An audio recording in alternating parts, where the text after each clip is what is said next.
예수님 감사합니다. 예수님 감사합니다. 새날을 주셔서 감사합니다. 새날을 주셔서 감사합니다. 오늘 또 가보지 않은 하루인데요. 하여튼 우리가 오늘 할 일이 있어서 또 오늘 이 하루가 시작됩니다. 그리고 할 일이 있다는 것이 되게 중요하고 감사한 일인 것 같습니다. 어제 이제 저희 가족이 이제 그걸 정했어요. 매주 목요일마다 9시 반에는 가족끼리 이렇게 가정 예배 약식으로 드리자. 약식이란 표현 그렇지만 드리자 그랬어요. 사실은 그걸 못 했었거든요. 그러니까 뭐 자기 전에 기도해주고 뭐 이런 건 했었는데, 근데 지금 많은 또 목회자들, 그 다음에 또 신앙적으로 자녀를 양육하고자 하는 분들의 지금 공통적인 이야기는 어떤 거냐면, 코로나 시대로 인해서 더더욱 가정 안에서 이루어지는 어떤 삶의 가르침, 신앙적 가르침, 보여지는 가르침이 어느 때보다 더 중요하다라고 이야기를 계속 하시고 계세요. 그래서 저와 아내에게, 우리에게 사실은 중요한 어떤 우리에게 역할은, 저희는 더더욱 이 아이들이 그 첫째, 얘나 저를 아는 분들 아시겠지만, 결혼하고 6년 만에 생긴 아이이기 때문에 더더욱 임신했을 때부터 정말 기도도 많이 하고, 임신하기 전에도 기도했고, 뱃속에 있는 동안에도 그랬고, 아기 때도 많은 찬양도 불러주고 막 그랬거든요. 그리고 이제 둘째도 태어나고 셋째도 태어났는데, 그게 새 아이가 자라나고 있어요. 그래서 아빠로서 내가 엄마로서, 그리고 우리 부모님이 나에게 지금 뭘 주셨죠? 부모님은 사실은 되게 많이 가난하셨어요. 가난한 목사로 사시다가 돌아가셨는데, 뭘 주셨지? 뭐 서운한 것도 있고 뭐 좋은 것도 있잖아요. 그런데 한 가지 확실한 것은 뭐냐면, 저희 부모님은 정말 가난한 사람들을 정말 긍휼히 여겨주셨어요. 뭐 아버님도 기도원 같은 데 가셔서 기도하러 가셨다가 이렇게 옆에 같이 있었던 사람이 갈 곳이 없다 그러면, 저희가 그 당시 집이 없는데 교회 안에 안쪽에 방이 있는 그런 것이었거든요. 저는 막 교회 바닥에서 중학교 때 개척하고 막 이렇게 자고 그랬어요. 그럼에도 불구하고 그런 분들을 집에 모시고 와서 몇 개월 동안 데리고 있고, 또 일자리도 막 알아봐 주시고 막 그랬어요. 그리고 또 그런 어떤 정말 힘든 어떤 최악의 상황에 왔을 때에도 신앙을 포기하지 않으시더라고요. 그리고 본인이 어떻게 보면 하나님 앞에 평생을 헌신해 살았는데, 마지막에 말기암이, 이 부분 제가 다시 한번 나중에 나누겠습니다. 말기암이 걸렸을 때에도 병실에서 예수님에 대해서 소개를 하더라고요. 성경책을 사람들에 나눠주면서. 제가 우리 본 아버지의 신앙이거든요. 어머님의 신앙이고, 그래서 신앙은, 우리 아버지 설교는 사실 기억이 별로 안 나요. 몇십 년을 들었는데. 근데 아버지의 그런 좌절의 순간, 최악의 순간에도 포기하지 않는 그 모습을 저는 기억하고 살아가고 있거든요. 마찬가지로 제가, 우리 아내가 우리 아이들에게 뭘 해줄 수 있을까?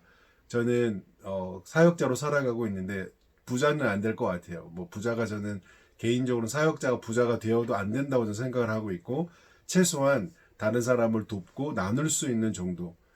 그리고 뭐 너무 궁색해서 막 이렇게 돈 때문에 뭔가 신앙의 양심을 포기해야 되는 이런 상황만 아니면 좋겠다. 하지만 하여튼 부자가 될 가능성은 저는 없다고 생각을 하고 있습니다. 물론 부자의 기준이 다르지만, 그래서 그러면 제가 우리 아이들에게 해줄 수 있는 것은 정말, 예수님은 살아계셔. 그리고 매일 밤마다 기도할 때 그 이야기를 합니다.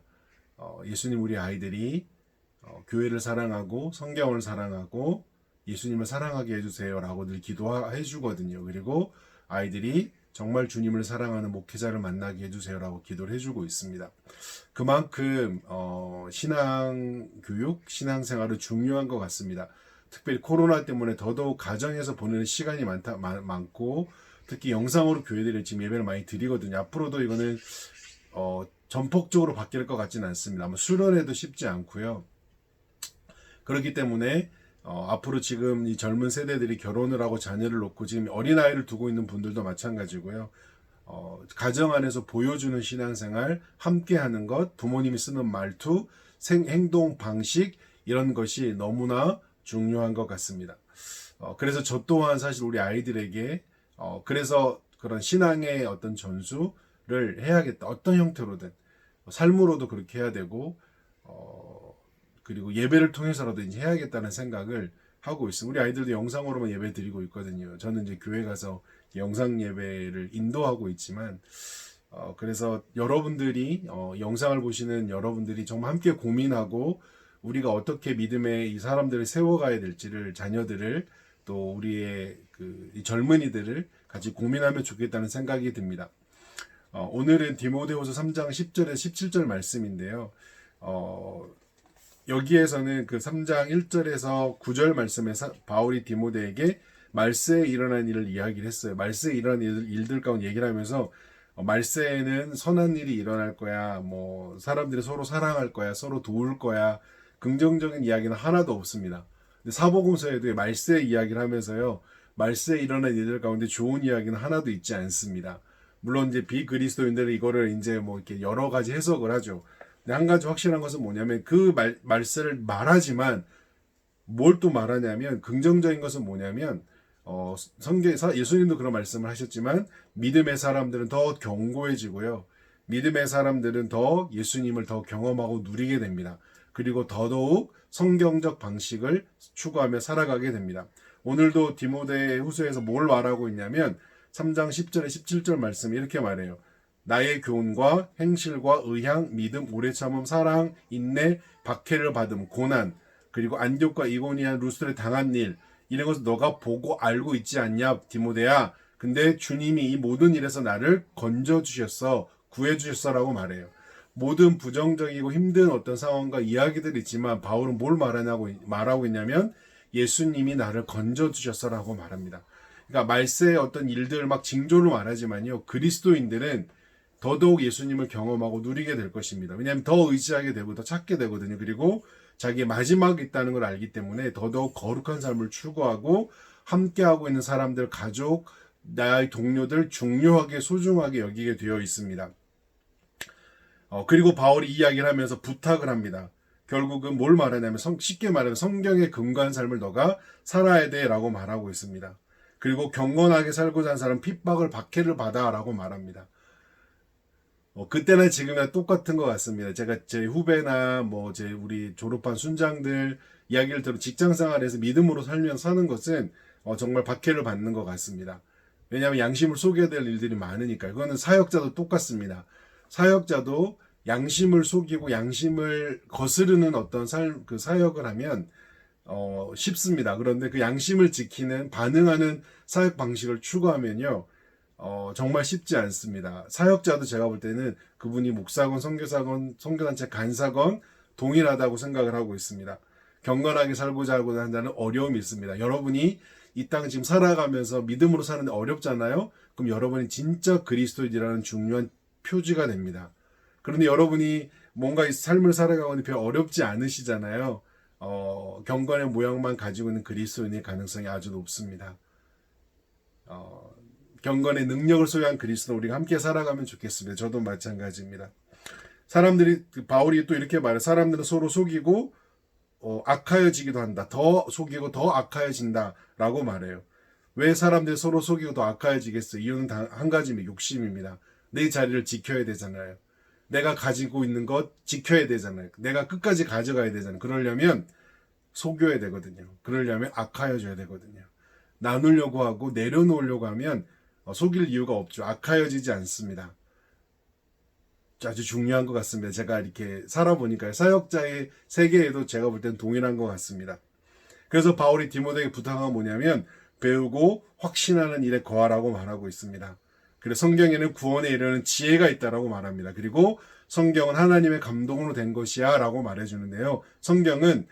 여기서 말하는 성경은 구약 성경을 말하겠죠. 신약 성경이 없던 시대예요.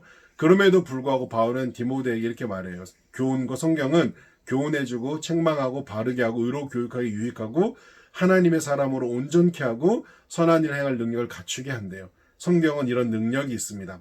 바울의 시대에도 성경이 필요했어요. 디모데에게 지금 성경이 필요할까요? 바울의 제자가 될 정도면 얼마나 자기 관리와 영적으로 깨어있는 사람이겠어요. 그럼에도 불구하고 바울은 뭐라 그러냐 배우고 확신한 일에 거하라고 말해줘요. 그러니까 이거는 멈추면 안 된다는 거예요. 그러니까 여러분들이 지금 어떤 모습이든 말씀을 듣고 읽고 기도하고 예배를 드리고 공동체 함께하고 배우려면 공동체와 함께 한다고 제가 말씀드렸잖아요. 이걸 멈추면 안 된다는 겁니다. 디모데에게도 바울이 멈추지 말래요. 그런데 성경 공부, 신학을 했어요. 어떤 분은 박사까지 신학을 공부를 했어요. 그런데 삶과 그 사람의 생각이 가까운 사람들, 성도들에게 그것이 선한 영역으로 생명이 전달이 되지 않아요. 그것이 없다면 그냥 공부한 거예요. 학문적 접근만 한 거예요.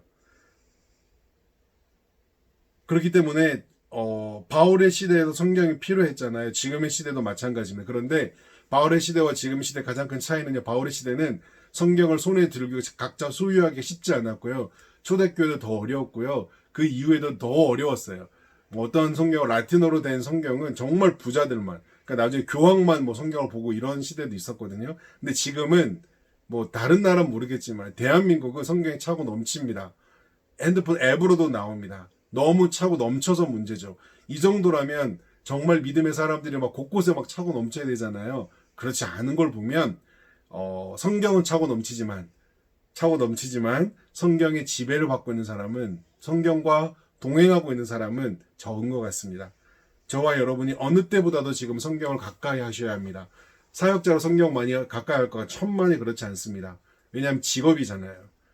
설교하기 위해 나누기 위해 성경을 볼 수는 있습니다. 그런데 정말 내가 직면하기 위해 성경을 보는 것 쉽지 않습니다. 사실 제가 영상을 찍는 이유도요. 저를 위해서도 이건 도움이 되고 저를 지키는 것이기도 합니다. 어느 때보다도 지금 성경을 가까이 하십시오. 그리고 성경을 가까이 하는 사람들과 더 가까이 하십시오. 왜냐하면 그 사람들의 말과 사고는 성경에 가까운 사고와 성경에 가까운 삶을 추구하고 있거든요. 오늘 하루도 그렇게 우리가 살아가면 좋겠습니다. 한 주간 너무너무 잘하셨습니다. 그 자리에 계셔주셔서 감사합니다. 사랑하고 축복합니다.